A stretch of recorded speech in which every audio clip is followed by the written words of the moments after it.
del error, que era dejar caer el Lehman Brothers, ¿no? Y ahí el mundo entero corrió a sacar la plata de todos los bancos del mundo. Ya no importaba que el banco fuera bueno o malo, que estuviera en buena o mala situación. Los que estaban en mala situación eran los que tenían plata en el banco y no sabían lo que iba a pasar.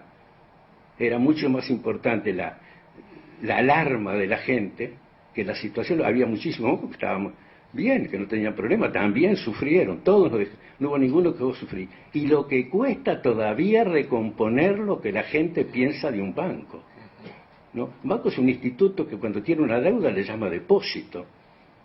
Es un instituto extraordinario, es decir, todo el vocabulario que rodea un banco, como las columnas que tienen casi todos los edificios de los bancos, son para fortalecer la idea de que hay sostén bueno. Si el banco no le debe al depositante nada, pero es un deudor normal, solo que cambia la palabra. Yo le recibo a usted su depósito y le cobro por tener su depósito y estoy enriquecido por su depósito. No soy un deudor por la plata que usted me trajo. Así que podemos estar todos tranquilos. Está bien. Eso hay que mantenerlo como un niño chico. Si no se abriga y se cuida del frío, la cosa corre peligro. Este libro lo explica muy bien. Y este libro es un manual para autoridades bancos centralistas, por ese estricto valor que tiene la alarma, el miedo, la percepción del riesgo como un riesgo eventual o como un riesgo inminente. La diferencia psicológica entre una situación y otra hace que una plaza financiera pueda progresar y vivir tranquila y esté estabilizada, o que el desequilibrio psíquico la lleve y la arrastre, aunque las cosas no estén del todo mal.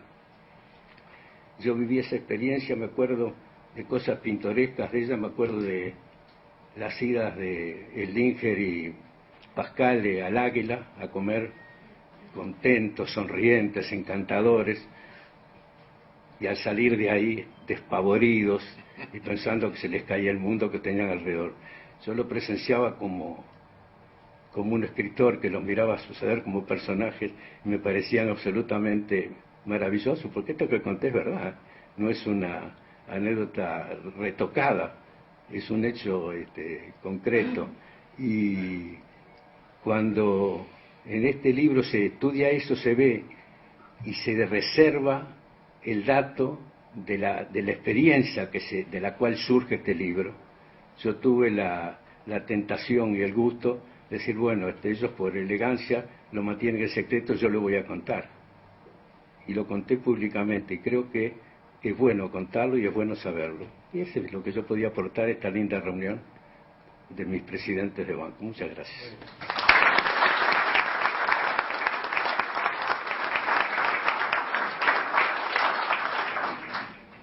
Bueno, me corresponde ahora agregar algunas palabras a la linda presentación que acaba de hacer Carlos en relación con la presentación de este libro de Ricardo Pascale y Pablo Pascale, En búsqueda de la confianza perdida. Yo tengo mucho gusto en estar haciendo estos comentarios, primero porque tengo un enorme afecto por Ricardo y por su hijo, por Pablo. Yo creo que nos conocemos con Ricardo, hay que medirlo en décadas, que es más fácil, pero deben ser 4 por 5 por lo menos, desde la época temprana de la universidad. Y en Ricardo hay primero un distinguidísimo experto financiero, un distinguido profesor y un distinguido artista. Son 3 condiciones raramente encontrables en una persona. Seguramente si tuviéramos que aquí votar por cuál de esas preferimos, no habría unanimidad, habría más de uno que optaría por distintas opciones que otros. Pero en lo que sí habría unanimidad es la extraordinaria calidad humana de este caballero, su extraordinaria simpatía y su don de persona de bien. Y creo que eso es lo que ha hecho que, además del libro, en su valor intrínseco esté aquí reunido un núcleo tan significativo de personas, todas ellas unidas por su respeto y el afecto por Ricardo y por Pablo.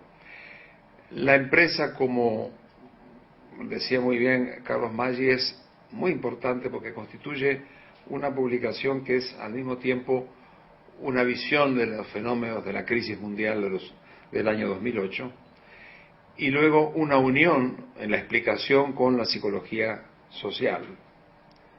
Creo que esa es lo que le da a este libro su extraordinaria novedad y también su utilidad, como decía muy bien Carlos Maya hace un instante. En realidad se trata de explicar el fenómeno de la crisis a partir de la quiebre de la confianza de los actores económicos que están detrás de ella. Y por supuesto que la salida de la crisis tendrá que también reposar en visiones inteligentes de los fenómenos que podrían recomponer esa confianza y por tanto darle pie en la confianza a la salida del fenómeno que nos ocupa. La verdad es que los últimos 25 años, 30 años, fueron años de una extraordinaria estabilidad en el mundo. Pasaron hechos muy importantes, como por ejemplo el fin de la Guerra Fría, la caída del muro, la aparición de una expectativa de paz ilimitada. Los años nos dieron enseguida respuesta que se trataba de una visión demasiado ilusoria de las cosas. Pero en lo económico fue un periodo de una extraordinaria expansión en la economía mundial, una extraordinaria expansión de los mercados, es decir, la idea casi romántica de que el mercado era la única solución y que la confianza en el mercado era tal que la filosofía que imperaba especialmente en los Estados Unidos, y yo estaba en ese momento viviendo en Washington, era que no había que hacer nada porque el mercado lo sabía hacer todo y siempre iba a intervenir mucho mejor que cualquier decisión voluntarista de parte del Estado. Esa confianza infinita en el mercado dio lugar a un desarrollo espectacular de los mercados financieros con ingenierías sofisticadísimas alimentadas por expertos extraordinariamente capacitados que venían sobre todo de los grandes centros académicos del norte, que alimentaban esos mercados financieros con una inmensa creatividad.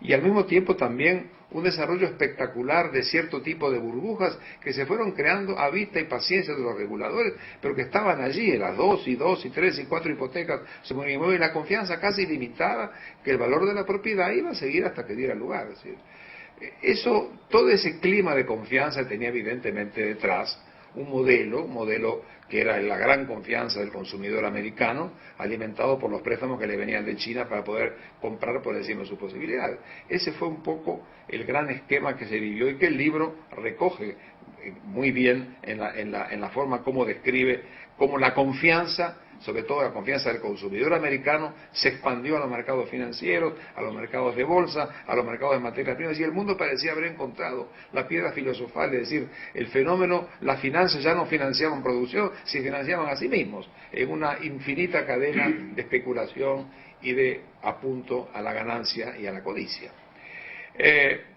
Esto todo tenía que explotar, y como siempre pasa desde la crisis de los tulipanes en el siglo XVIII, que de algún momento las burbujas se revientan, se pinchan. Y así fue.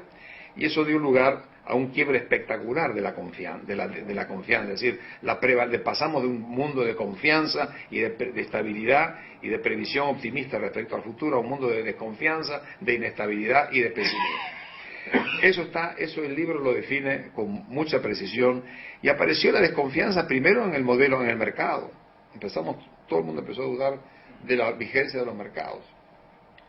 Se empezó a dudar además de los modelos económicos, de los modelos de riesgo, que el libro describe muy bien. Es decir, que de alguna forma esos modelos de riesgo, que de alguna manera eran espectacularmente complicados y que entendía muy poca gente, incluso los que no entendían mucho eran los propios banqueros arriba en el tope, esos modelos perdieron un prestigio inmenso, la profesión académica de economistas se deterioró mucho en los Estados Unidos, y de alguna manera hubo, como tú recordabas muy bien, una gran desconfianza en lo financiero. Hubo un movimiento antibancos, ante instituciones financieras, que tiene como objeto el hecho que el público se sintió como que traicionado por ese aspecto.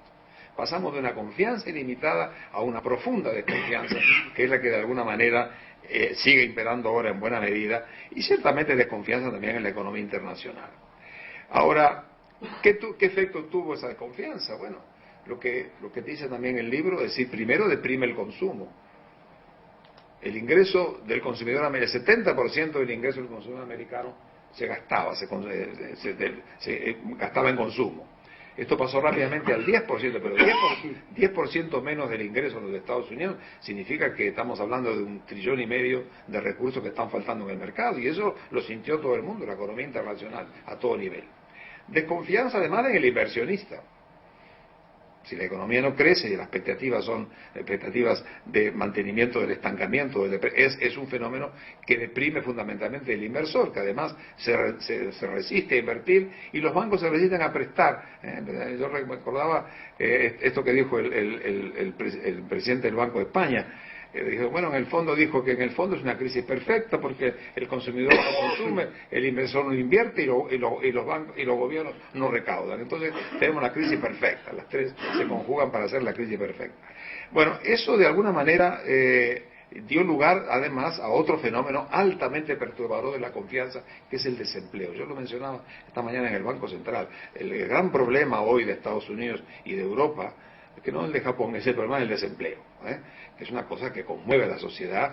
El hecho de que tengamos 40% de jóvenes de entre 15 y 29 años desempleados es una tragedia. De las tragedias que de alguna manera provocaron las grandes conmociones en los años 30 de tipo político que todos conocemos.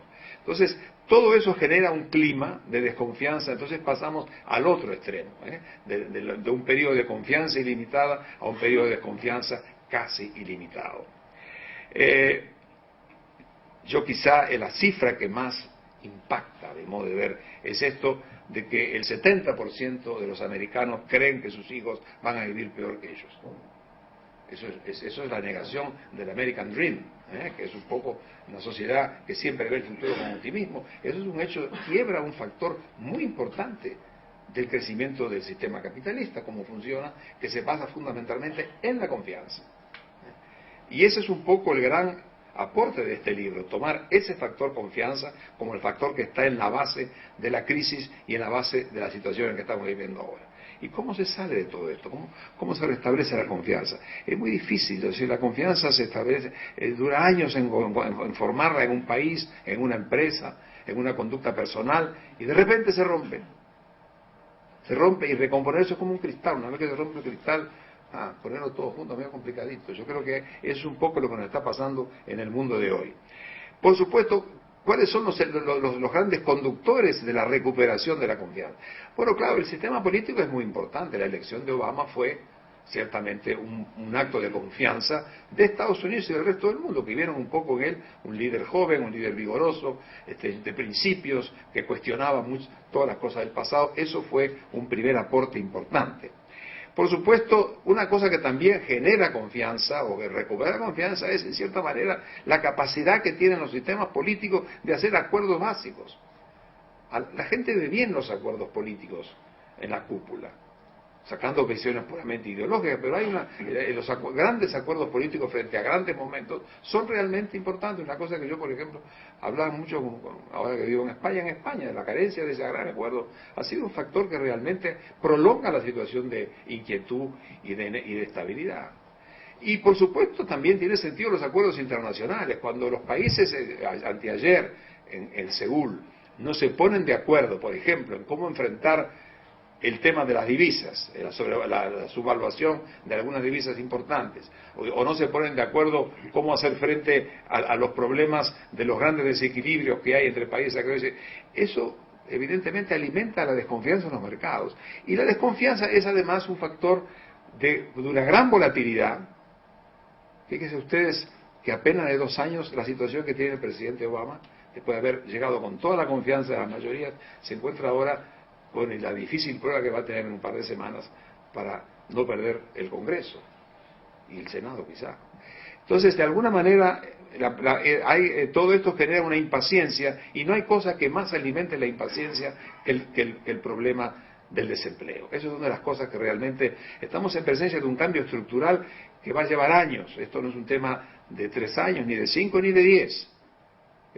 Es la entrada hacia un nuevo mundo, una nueva economía, una nueva sociedad y un nuevo sistema de relaciones internacionales. Yo recordaba hoy, porque estamos enfrente a la distribución del poder económico más grande de la historia de la humanidad. Nunca ha habido una transferencia de poder como el que enfrentaremos en los próximos años del occidente al